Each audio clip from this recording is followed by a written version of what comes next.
Johnny Dollar. Well, here I am. I'm home. Huh? Who, I said I'm home from my vacation. Wow, great. Good for you. So, when are you going to come over and ask me to marry you? Oh, it's you. Well, I don't know. How about if I pop the question right now? Well, go ahead. Will you marry me, Paula? You bet your life. What, Paula? Who else? Why, you two-timing. This is Betty Lewis. Yeah, I know. Come clean with me, Johnny. Who's Paula? Oh, now, does it make any difference? Paula who, Johnny? Johnny? Oh, Smith, Jones, Brown, you pick one. You rascal, You were kidding me, weren't you? Weren't you kidding me? Oh, yeah, sure, I guess so. Oh, sure, honey. With this crazy business of mine getting slugged and shot at all the time, well, you know as well as I do it wouldn't be conducive to a happy married life. Not for either of us. Yes, I know, honey, but someday... Yeah, someday. Anyhow, I'm home again for my extended vacation, so... So, how about dinner and a show and a big night all around? I'd love it. Say 7 o'clock? Make it 6:30 and I'll have cocktails ready and waiting. Right here at 11:325. Betty, my love, it's a deal. Good. I'll see you in exactly 7 hours and 31 minutes. On the nose. Bye, honey. Yeah. Well, let's see now. Yeah, honey. Huh? Don't give me that honey stuff. This is Randy Singer. Randy, how's the old New York Police Department these days? Johnny, I gotta see you. Okay, I'll run on down there first thing in the No, morning. I mean now, right now. Oh, well, now, look, Randy, I got a date tonight, important one. And I gotta go out of town with the chief on a murder case. Leaving in a couple of hours. Maybe gone a week, maybe longer. So grab a train, will you? Well, if I could be sure of getting back here by early this evening. Back there in Hartford is where you should be, as quickly as possible. Huh? After I've talked to you. So if this timetable I have means anything, you can grab a train in about 20 minutes. Well, now, listen, Randy, I'll I have don't... the boys in the prowl car pick you up at Grand Central Station. Listen, will So you? grab your hat and come on. See you, Johnny. Randy!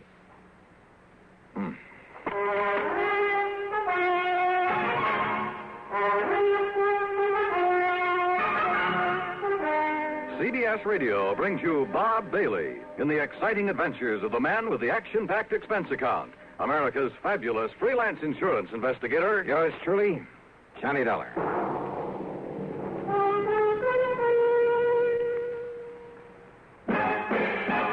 Are you smoking more now, but enjoying it less? Have a real cigarette, have a Camel. Are you missing the smoke? The nation like this. Have a real cigarette, have a Camel. Are you looking for flavor and mildness? Have a real cigarette, have a Camel. The best tobacco makes the very best smoke. Have a real cigarette, A real cigarette. a real cigarette, have a Camel. If you're smoking more today, but enjoying it less, try Camels. More people smoke Camels than any other cigarette. Any filter, any king, any regular. The Camel blend of caustic tobaccos has never been equaled for rich flavor and easygoing mildness. The best tobacco makes the best smoke. Have a real cigarette, A real cigarette. a real cigarette, have a Camel. And now, Act One of yours truly, Johnny Dollar.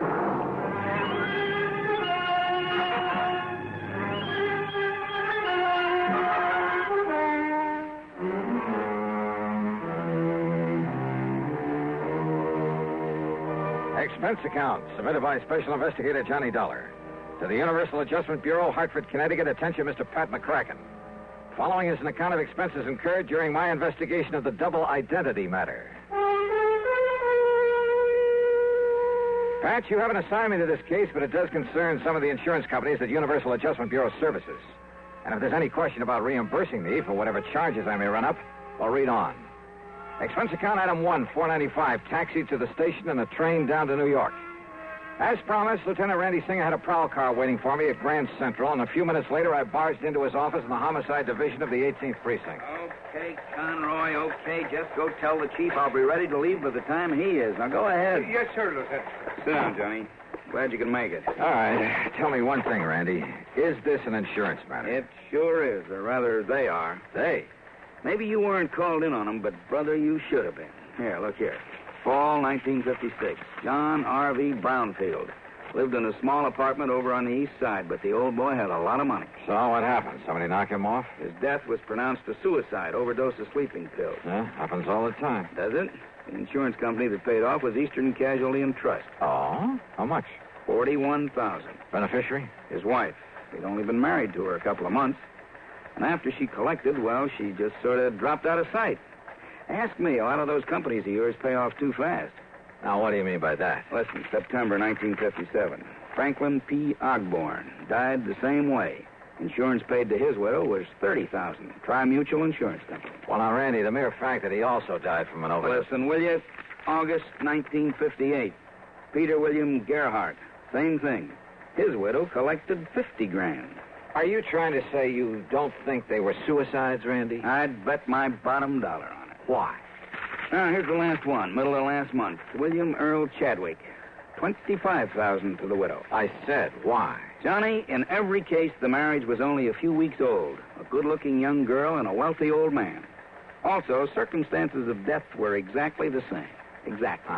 You investigate them all yourself? No, they all occurred in different precincts. So until I started digging through these files, until I realized that all these men had been married, and for only a short time, mind you, had all been married to the same girl. What? Yes, sir. You're sure of that? She used a different name every time, and we have no pictures of her, but, Johnny, according to the description by all the people who'd seen her, well, Johnny, it's one and the same gal. Okay, Randy, as long as there was insurance paid by some of the companies I work for. Right. Now, so far, I've been running this down alone, on my own hook, until I could really spot her. So what happens when I finally do locate this dame? I'll bite. What happens? She turns up outside my bailiwick. Also, I suddenly got to go out of town for a week, maybe longer. But you, being right there. Yeah? Right where? Hartford. That's where I've traced her to. Oh? You know her name? Sure do. So I'm handing it over to you, Johnny. You've done me a lot of favors over the years, so, well, maybe you can collect yourself a nice commission. Oh, what is her name, Randy? She lives at 11325 East Maple Drive. 11325. That's right, and she goes by the name of Lewis. What? Yep. Betty Lewis. What's the matter, Johnny?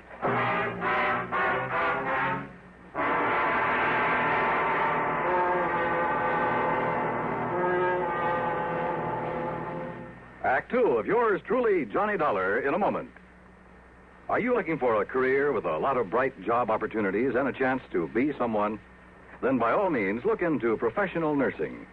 Young women between 18 and 35 who are high school graduates in good physical condition can qualify for nurses training. There are many fascinating outlets for nurses' talents.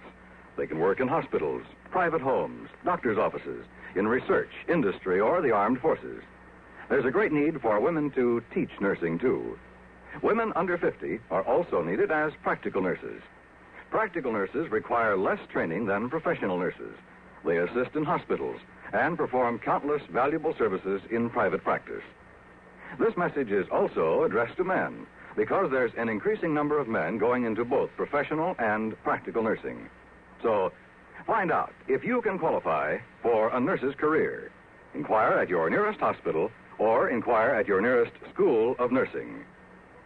And now, Act Two of yours truly, Johnny Dollar and the Double Identity Matter.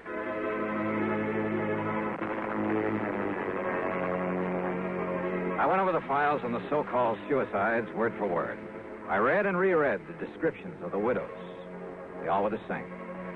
No question about it, the same girl had been married to each of the four victims, had been married to each of them only a very short time. Then after death, from an apparent overdose of sleeping pills, she had collected the insurance and quietly dropped out of sight. But Lieutenant Randy Singer, NYPD, had tracked her down and traced her to Hartford. And according to him, according to the description, she was Betty Lewis of 11325 East Maple Drive. Betty Lewis. The girl I knew and palled around with. The girl I had a date with that very night. The one girl in the world I almost took seriously. What is it, Johnny? Do you know her? You know this girl? Yeah. That is, I think I've seen her there in Hartford, Randy. Good. Then go back there. Get next to her, Johnny. Trip her up. Make her spill the beans about these murders. Murders? Well, don't you agree she must have fed those old codgers all those sleeping pills just to collect their insurance? Kind of looks that way, doesn't it? What's the matter with you, Johnny? It's as plain as the nose on your face. And boy, how those descriptions of her all tie together. Yeah. Height, weight, build, complexion, eyes, everything. Of course, she dyed her hair differently a couple of times. Blonde. When she married her last victim, she was a redhead. What'd you say? She's a blonde? She's a blonde now? Randy, Yeah? how'd you get onto her? It's a long story, Johnny, but somewhere along the line, I got suspicious about those sleeping pills. They were all the same, a special prescription. Are you listening to me, Johnny? Yeah, I'm listening. Well, then I found out that not one of those old men had been given a prescription for them. So to make a long story short, I finally ran down a kid working in a drugstore who'd been getting him to it. I see. But instead of nabbing him, that would have spread the alarm, you see. Johnny, I got real lucky. In the trash barrel where the kid lives, I found some letters for her, all written within the last month, telling him to start making some more of the stuff for her. In other words, Johnny, as soon as she can trick some other guy into wedding bells, somebody up there in Hartford. But if you can grab her first, pin those 4 murders on her. Huh? Hey, Lieutenant. Yeah, Conroy, what do you want? That newspaper reporter that was here to see you. Huh? What newspaper reporter? I told him you was tied up with Johnny Dollar on that suicide run. You what? Well, I seen them files there on your desk. Conroy, you dope. When the chief and I get back from this trip, Oh, that's another thing, Lieutenant. Huh? The chief said if you don't want to start pounding a beat again, well, you see, he's been waiting out front for you for about 5 minutes. Conroy, you crazy? Why did you say so? Tell him I'm coming. I'm coming right away. Yes, sir. I'll tell you. Johnny, will you take it from here? Down. Sure, Randy. Attaboy. It's truly Johnny Dollar in a moment. Meet star Stuart Irwin. Nothing's worse for an actor than a nasty cold. To feel better quickly, I take wonderful 4-way cold tablets. A fast way to relieve cold distress. Right. Tests of all the leading cold tablets proved 4-way fastest acting. 4-way starts in minutes to relieve muscular pains, headache, reduce fever, calm upset stomach, also overcomes irregularity. Take my advice. For your next cold, take 4-way cold tablets. The fast way to relieve those cold miseries. 4-way, only 29 cents. And now here's a word about another fine product of Grove Laboratories. To get rid of embarrassing dandruff in 3 minutes, change to Fitch Dandruff Remover Shampoo. 3 minutes with Fitch regularly is guaranteed to keep unsightly dandruff away forever. Apply Fitch before wetting hair, rub in 1 minute. Add water, lather 1 minute. Then rinse 1 minute. Every trace of dandruff goes down the drain. 3 minutes with Fitch and embarrassing dandruff's gone. At the same time, Fitch can brighten hair up to 35%. Get Fitch Dandruff Remover Shampoo today. And now, Act 3 of yours truly, Johnny Dollar. Hi, Johnny. Betty, what are you... what are you doing here? Hey, don't I even get a kiss after being away for a solid month? Betty, tell me. And don't you think I'm the one who's entitled to ask the questions? After all, honey, you stood me up. Or did you completely forget about our date for this evening? Listen, will you? Much as I hate to admit it, I guess maybe you were right, darling. Yeah? About what? No decent kind of a married life, that sort of thing. You wore out on some case, I suppose. Yeah. But you know something? I'm just not going to give up on you, Johnny Dollar. One of these days... Yeah, Betty, now listen. Well, what is it, Johnny? What's the matter? How did you get in here, Betty? Well, when you didn't come for me as you promised, and when you didn't answer the telephone, well, I was afraid something terrible might have happened to you, so I drove on over here to see you. The door was wide open, so I just came on in. I started looking around for you in the den and the bedroom, and then that's when you came in. Betty, your vacation. Well, it's about time you asked me about that. I missed you while I was away, honey. A whole long month. I mean, where did you go? You didn't get all those pretty postcards I sent you from the Poconos and Atlantic City and New York? New York. How long in New York? Oh, a couple of days going and a couple of days coming back. That's all? Of course it is. Johnny, whatever's the matter with you? Your hair, Betty. What? What color was it before? Well, I like that. What color? Tell me. You mean to say you think I'd dye or bleach it or something? You know very well that I... Johnny, what's come over you? My desk there. Well, yes, I wondered about that, darling. I hope you're not always that sloppy, leaving things scattered around that way. All right, Betty, listen. And do you always leave that window to the fire escape open when you go out? That window? To say nothing of leaving the front door open, too. Hey, Betty, look. Look, it's been jimmied open. See the marks here. Well? Yeah, see, look. Here, where it was pried open. See there? What, it's just like my mailbox. Sure. You seem almost happy about it. Well, maybe I am. Or did you think maybe I had... Only you know darn well I can't even use a can opener properly. Well, now, listen, Johnny, will you please tell me what this is all about? Why are you acting so strangely? Betty Lewis. What? Listen, darling, has all this big mystery anything to do with that newspaper headline I saw? Some kind of a suicide case? You don't know anything about that. So that's why you were so late. And Johnny, does it have anything to do with your window being forced open, your desk being rifled this way? Yeah, I think so. And maybe you're coming here. Maybe you scared away whoever it was. Wait a minute. What? Wait a minute. Did you say that your mailbox out at your little house, did you say that thing had been forced open, too? While I was away. I don't know when anything was taken because I don't usually get much mail, but the tiny lock on it was broken. You came back yesterday. Late last night. And then today, well, you see, the mail's always delivered during the day while I'm at the office. What time, Betty? Oh, I don't know. 10, 11 o'clock in the morning, I think. So what happened today? Well, you know that rain, that drizzle we had this morning? Yeah, go on. Well, I got back from the office and went out to see if there was any mail. Now, you love mysteries, Johnny, so maybe you can solve this. Go on, Betty, go on. All right. Well, there in the mud around the mailbox were the marks from those big clodhoppers the mailman always wears. Well? And right on top of them were some other footprints. High heels, Johnny. Of course. The shoes must have been almost exactly the same size as mine. So, do you suppose maybe somebody else, some woman, has been using my mailbox and my address while I was away? You bet I do. Betty Lewis. What? 10 or 11 o'clock, you said. Oh, you mean the mailman? That's exactly what I mean. Now, listen. I want a key to your house. Oh. Will you marry me? I'm serious, Betty, and tomorrow morning you go to the office as usual. Don't you mean if I feel up to it after we finish celebrating my homecoming tonight? That party's going to be tomorrow night. Tomorrow? Because I have a sneaking suspicion that by then we're going to have something to really celebrate. Oh, like what, dear? The solution of 4 murders. Oh, Johnny. Shortly after Betty left for the office the next morning, I established myself in a little house on East Maple Drive. I parked myself behind the filmy curtains at one of the front windows. Then I waited. At 10:31, the mailman walked up. In addition to a couple of letters, he left a small package in the mailbox. It didn't take much to guess what was in it. I waited some more. An hour and a half. Did whoever that package was intended for, and I was sure it wasn't Betty, did they know the mailbox was being watched? After all, they knew from the newspapers that I was on the case. But unless they appeared to collect this package, I had no case. Then it suddenly occurred to me the important thing was to be sure of having that package myself as evidence. So after making sure the street was clear both ways, I slipped out the front door, walked casually out to the mailbox.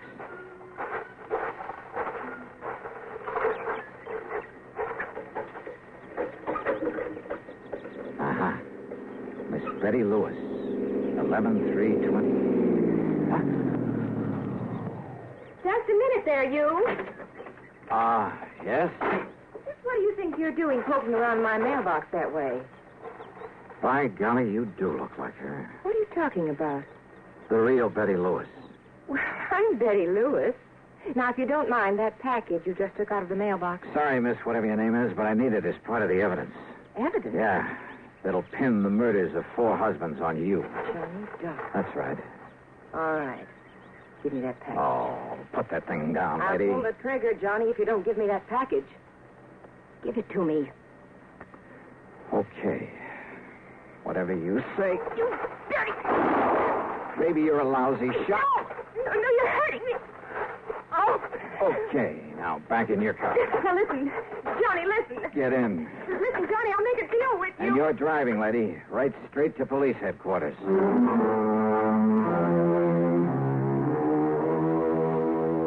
Sure, there's a lot more to be done, only by the police, both in Hartford and down in New York. But there's not much doubt about the outcome, especially since the kid who supplied the drugs broke down and said plenty. The insurance companies, well, the money she had left can be prorated among them, and that'll be that. My problem, of course, will be explaining things to Betty.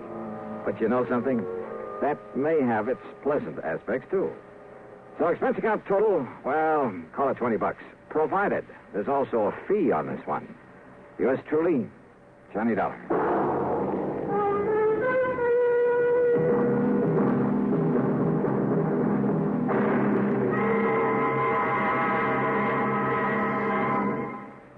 Our star will return in just a moment. Constipation is something people don't talk much about, but it can be a problem for anyone, even doctors. And when constipation occurs, it's interesting to see just what doctors consider important about a laxative they might use or recommend. Now, a majority of the doctors we heard from had this to say. A laxative should be effective, gentle, as close to natural acting as possible, and a medicine that can be used with complete confidence. Well, pleasant-tasting chocolated X-Lax is effective. Overnight, it helps you toward your normal regularity. X-Lax is gentle. Next morning, it gives you the closest thing to natural action. And that's why many doctors and millions of people use X-Lax with complete confidence. X-Lax, the laxative that helps you toward your normal regularity gently, overnight. Is X-Lax in your medicine cabinet? Now, here is our star to tell you about next week's story. Next week, the wildest bunch of crooks I ever tangled with. Join us, won't you? Yours truly, Johnny Dollar.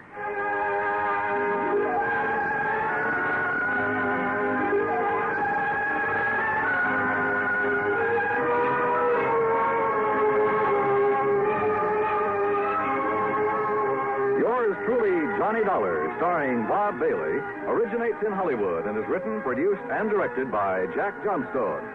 Heard in our cast were Joan Banks, Lillian Baeff, Herb Vigran, and G. Stanley Jones.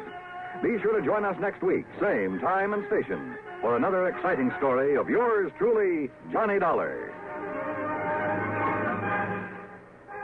This is Dan Cumberly speaking.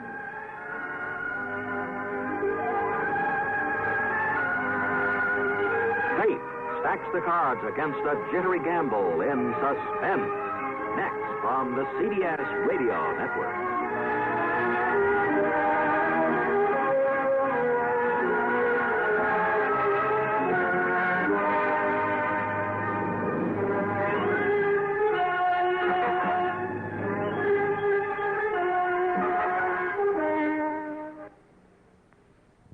What's the easiest choice you can make? Window instead of middle seat? Picking a vendor who sends a great gift basket? Outsourcing business tasks you hate? What about selling with Shopify?